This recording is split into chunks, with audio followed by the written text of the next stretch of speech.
Hey everyone.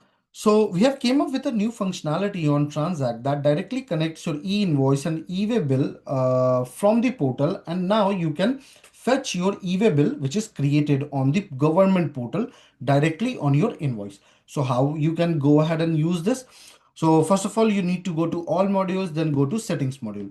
Now once you will come in settings module, you need to go to GST API. If your GST API have not been set up, we would request to please set it up, as you are already using the e-invoice and e-way bill portal. So your profile's GST API is already set up and it's here.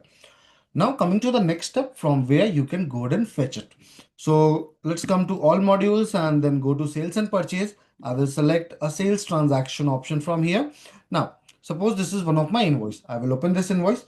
Now, once I will open and let's take an example. You have already created an e-way bill on government portal, but now the problem is how you can bring that on TranZact.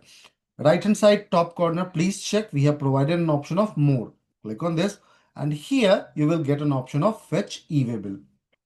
You can see a fetch e-invoice option as well, in which case fetch e-invoice will work. Suppose you are going ahead and creating an e-invoice and at the time government server is down. So you got an error, but e-invoice is already created on the e-invoice portal. So once you will click on fetch e-invoice, it will fetch that number and it will bring it on this document. It will be helpful and it will decrease the cancellation of the invoice because of government portal being down. I hope this particular video will be helpful to you in order to fetch the e-invoice and e-way bill. Have a good day ahead.